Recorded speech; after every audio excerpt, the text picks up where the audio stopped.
centre on Thursday launched the auction of 41 coal blocks for commercial mining, with the Prime Minister formally giving the green signal, and he expressed optimism that it will help in reducing dependency on imports. The move is aimed at reviving the auction process, which has remained in a limbo, with only 31 coal blocks having been auctioned since 2014, when the NDA first came to power on the promise of bringing transparency in the sector in the aftermath of the Coalgate scam. The Prime Minister said that the centre has allowed commercial mining under its Atmanirbhar Bharat package, with the aim of making India among the biggest exporters of the dry fuel. He also stressed on the fact that India is the second largest coal importer, despite having the world's fourth largest coal reserves and being the second largest producer. On this edition of The Big Picture, we will analyze India's coal reforms. Joining me on the program today are M. Nagaraju, Nominated Authority and Joint Secretary, Ministry of Coal; Shubhamoy Bhattacharjee, Consulting Editor of the Business Standard; and Prabir Nyogi, Mentor, Power Committee, FICCI. Thank you to all my guests for joining me on this edition of The Big Picture. Mr. Nagaraju, let me begin the program with you first. Let's tell us more about the opening up of the coal sector and the auction process itself. Thank you very much, Frank, for inviting me. You know, as yesterday we have launched this program. Till now, the coal blocks have been allotted to certain specific end use, and also the state governments, PSUs, state governments, everybody. Now, this is the first time we have allowed commercial mining to the commercial companies. This has been the law. Some changes are required in the law. The law changes were made in the last year, the December. And that has enabled the government to go for the commercial mining auction. Now, in this round, we are offering 41 blocks with almost about 17 million tons of reserves, with a peak rated capacity to produce about 225 million tons per year. These coal blocks are situated in Jharkhand, Chhattisgarh, Orissa, Madhya Pradesh, and even Maharashtra. And now this is a completely transparent bidding process. We have a separate bidding auction site, website, designed, maintained, and by the MSTC. This is a two-stage bidding process, what we call it. In the initial offers, the companies have to make two bids. One is technical and financial. The initial offer, what we call it is initial offer. And those who are technically qualified, their bids are evaluated for financial terms. And once we qualify them, once we determine who are qualified financially, they will be taken to the second round, which is the forward auction. Though these bidders will be invited to bid against each other for the best price. On the bid parameter is the royalty that they offer to share with the government. This is the bidding process. Yesterday we opened this, and the bid due dates are 60 days from since yesterday. And in between, we are going to have a pre-bid meeting with the bidders. There will be questions also, large number of questions in the questions also for the bidders. We are going to clarify to them, and we are also going to post the questions as well as the answers, clarifications on our website, the Ministry of Coal website, as well as the MSTC, so that the entire stakeholders, the entire spectrum of the stakeholders can view them, and we can take it forward the bidding process. Okay, all right. So, Prabir Nyogi, what does this mean for the industry? You know, finally the sector opening up like this. Well, there has been a roadmap, as far as we have seen from the industry perspective, starting with the legislation in 2015. When, post cancellation of the blocks, we brought in the concept of auctioning. But obviously, such auctioning was meant for captive end use. And captive end use was also very clearly defined as being for power, being for steel, cement, and iron production, and being for coal washery purposes. So the journey had started. The auctioning took place. The captive blocks were dispensed with, the production started. But now what we have is a further amendment that we now remove the restriction of end use. So, previously we had, it could be for your own consumption, sale, or for any other purpose as the government would decide. And we had amendments brought in the legislative framework of both Coal Mines Special Provisions Act as well as the MMDR Act. But subsequently, what we now have, it's the same framework of using coal for your own consumption, sale, or for any other purpose. But now, this purpose is no longer specific, that it has to be for captive use. So what we understand is that it's not only participation for all, because we have removed the entry barriers, but we also see that a regime of almost on the lines of what we had for power for all. Now it's going to be coal for all. So that is the kind of scope industry would be looking at. So we have increased the bandwidth of participation. We have increased the scope of usage. We have also increased the opportunity for market access. And just to briefly touch on that, the Tata Sons chairman had briefly talked about a coal exchange being made operational, so that we have multiple buyers and sellers transacting via an electronic platform in a transparent way for the purpose of market price discovery. So that's by my limited view, and we can expand this far. Absolutely. So, Shubhamoy, what kind of reforms have been undertaken really since Colgate as far as the sector itself is concerned, and how have we come to this stage? Yeah, interesting. It almost seems like saying we have come a long way, except that it took also a long number of years. And in the process, what has happened is that coal became so murky that a large part of our manufacturing sector has moved its demand away from coal. While I quite appreciate Mr. Naraju's coal auction, and in fact all the newspapers have commended the government for having started the commercial adoption of coal on a commercial basis. But what has happened is the demand for coal, despite us being the second largest user of coal, we do not. There was a lot that we could have done with coal in the intervening years, but because of the policy stasis, we have not been able to make use of that. And that, I think, is a real loss.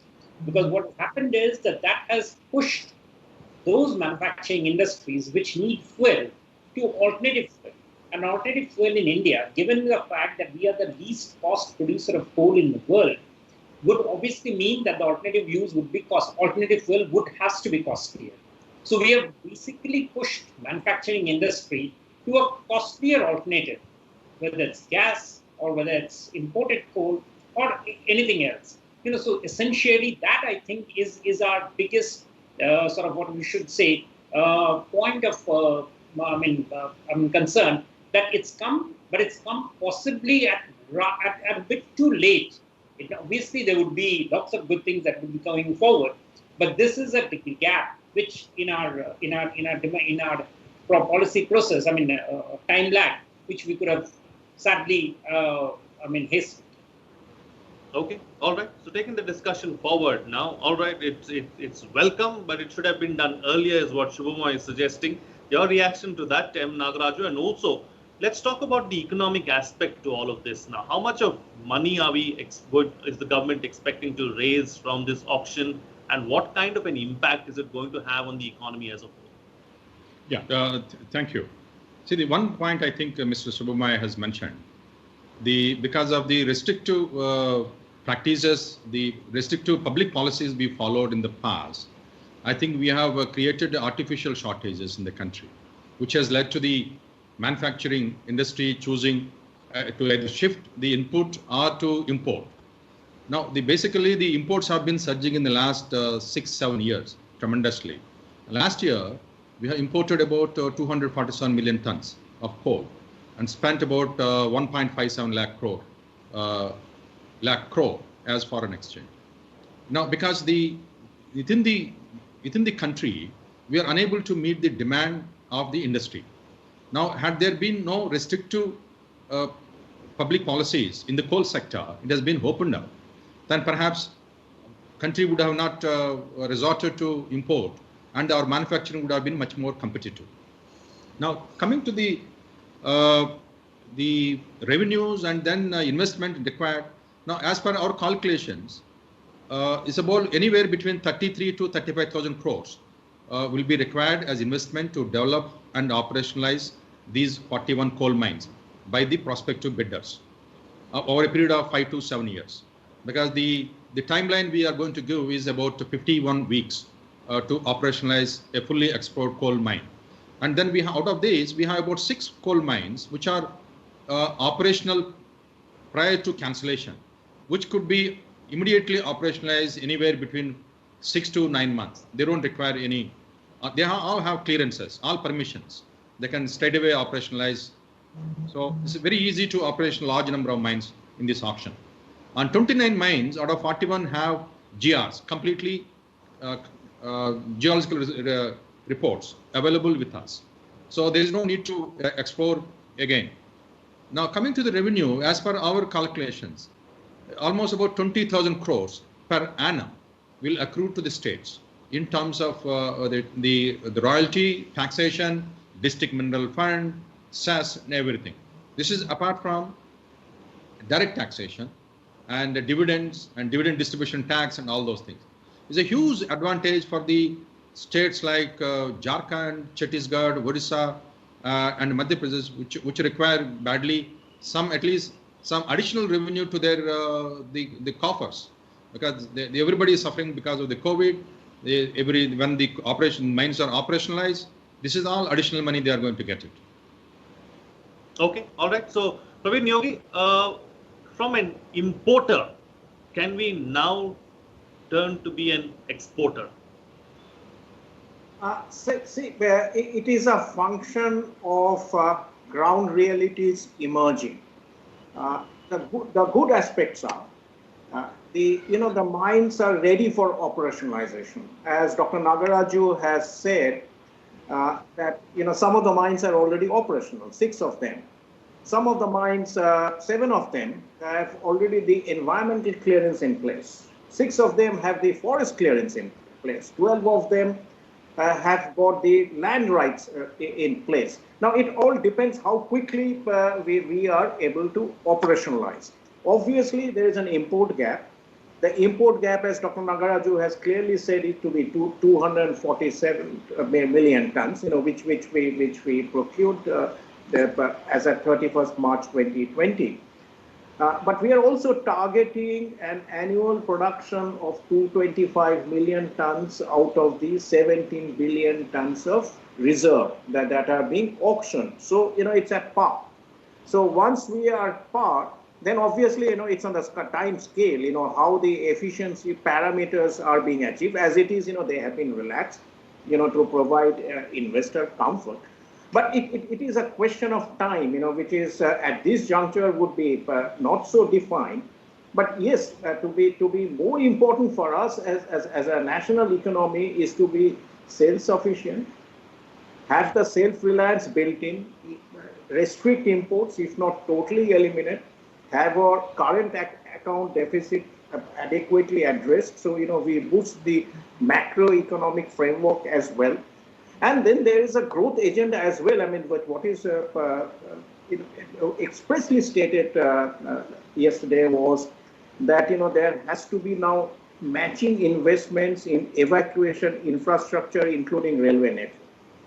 And an investment of 50,000 crore is being looked at. Now, if everything, with our ability to produce and then have the offtake in place would be obviously a function of how quickly we scale up the efficiency parameters, how quickly we have the clearances, approvals in place, the initial steps having been taken, one of which is that as far as the states are concerned, PL-COM, ML approvals would be given in one go, and the prior requirement of prior approval to be given by central government has been dispensed with. So these are the steps that have been taken. And as my journalist friend has already stated, that we have already lost time in activating the concept. But then again, it's also a function of time as to how soon we can scale up, achieve the efficiency parameters, and then land ourselves in a situation from where we can look at exporting the product. Okay, time is of essence then, is what the panelists are suggesting. All right, Shubhamoy. So, undoubtedly there's going to be an impact, a big impact really, as far as the coal sector is concerned. But it's also going to have an impact on other sectors like steel and also other minerals, isn't it? And but is it too early to try and judge and estimate how much of an impact it's likely to have? It will be substantial. I mean, an investment in a fuel material always has a very strong cascading effect on the rest of the economy, and that's always beneficial. One of the things that I think at this point we need to be very careful about is that while the government goes ahead with commercial coal mining, and very good steps that are being taken later, as we said, but fair enough, is that we don't conflate this with the interests of Coal India.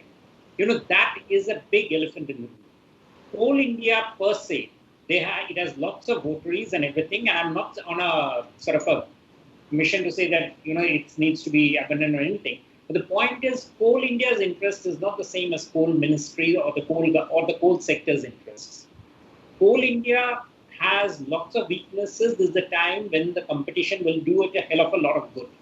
Coal India has lots of advantages, but those advantages the company needs to understand by itself, rather than the ministry now trying to sort of work between giving it a preferential treatment, and that would be a bit of a trouble.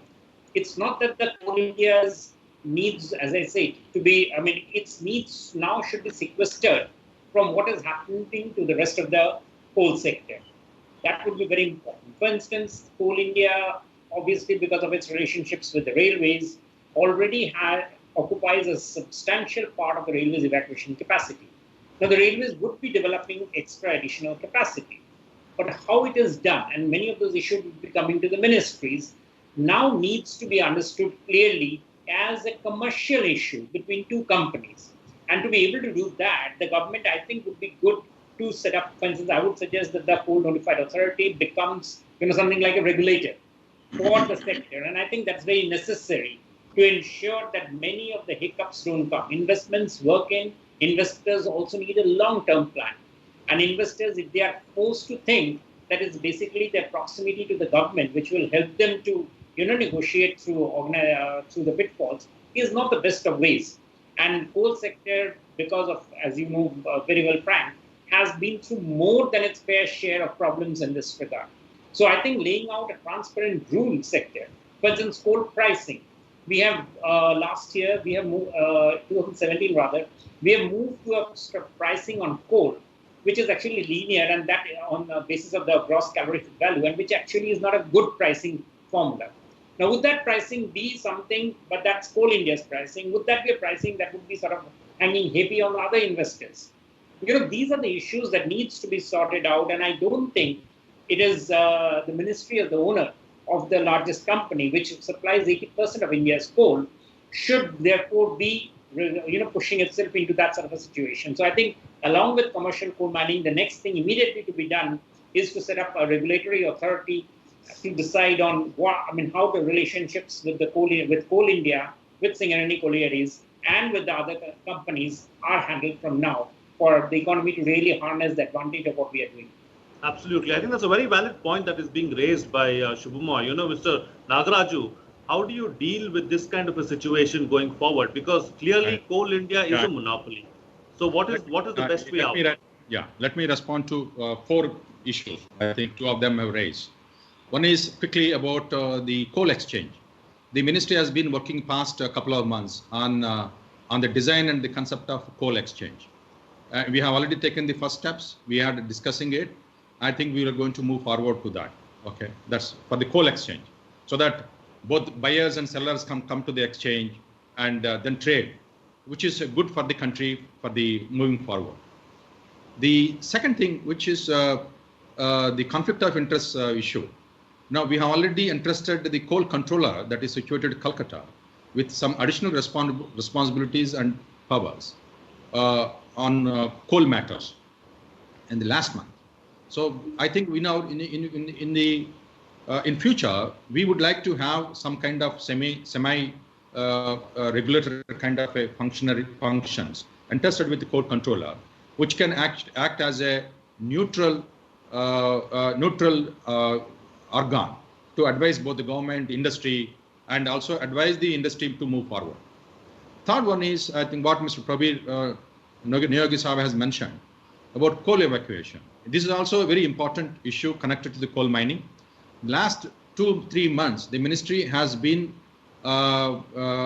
having extensive discussions on coal evacuation plans.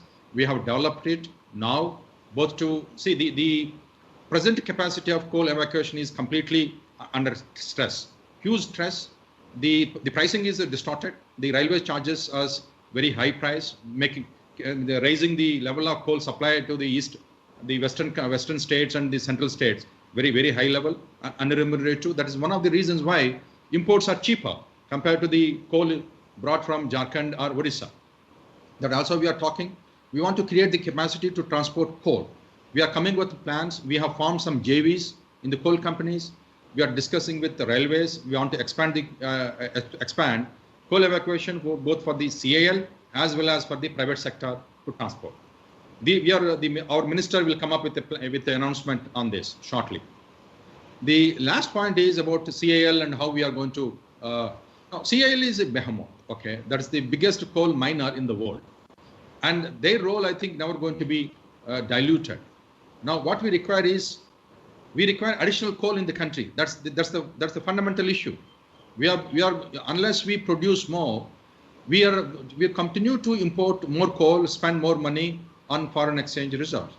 Now we are not going to dilute the responsibilities or the role of CAL. That continue to do. Right, you have rightly said, the ministry is not for the CAL. Ministry is for the coal industry, coal sector development. This is our responsibility. While CAL continues to discharge its obligations and functions, the ministry also will continue to discharge its obligations to the country by developing a robust coal sector, which will make the coal input dependent industries more competitive and more efficient and more productive. Right. And we are, in fact, the CAL blocks, whatever blocks are there, they have enough blocks. They can continue to produce. There's no obstruction to their efficiency. And this, in fact, this private sector, in a sense, will make CAL much more productive, much more efficient, because there will be comparison. Because now there is no comparison, there is no competition at all on a large number of parameters. Now, the private sector will give us the chance to improve the CAL's own productivity, which will be good for the country in the long term. All right, absolutely. And Mr. Niyogi, since we are here, then what's the best way forward? Well, I think we have already put our best foot forward. If I may slightly tweak my answer, because we have a regime of revenue share. So we have moved away from a fixed cost regime. But we have also brought in the, it's something where we have really been aligned ourselves with global practice while introducing the concept of PL cum ML auctioning. Because if you look at global jurisdictions, the commencement of mining operations is always with a prospective license which seamlessly migrates or progresses into a mining lease. So that's something we have brought in. So now, we also have a regime, I have this dream that, at one day we'll even have the MSME sector, being involved in exploration work as junior miners. And then when it comes to larger capital investments, bigger players can move in. That's two. Number three, a lot of incentives are given in the sense that, there is incentive for early production, there is incentive for excess production, there is incentive for being able to use liquefied or gasified coal for own consumption, etc. See, the other thing also is, and I'll come to your question a little later, The second thing is, the moment you say that, we have this scope for coal liquefaction and gasification, you're also incentivizing the developers to look seriously at deep-seated mining, because it's not with open cast reserves that you can unearth gasified coal or think of liquefying coal applications, or even try and explore CBM reserves. So it has to be deep-seated mining. So I do see technology and investments playing a big role in future if we are able to attract the right kind of developers. That's one. Two is, I also see a distinct shift towards automating the truck movements at the mine, and that's how, and where we can also bring in the concept of EVs. The trucks need not be run on diesel. So we can move towards an environmentally conscious mining, socially responsible as well. And lastly, even for the last mile loading onto the railway wagons, we can think of silos being constructed and conveyor belts being put in place, so that the kind of road movement and the environmental pollution that are generally conjoined, that would generally be conjoined with mining operation and movement of coal is done away with. Now, what would be the path forward? Obviously, to bring in the players, make the environment and the ecosystem as attractive as possible. And the next 2 months, when we have the rollout, we'll see the level of investor interest. One, we also have the backstop arrangement in the form of committee of secretaries who would be dynamically, assessing the situation and bringing in changes.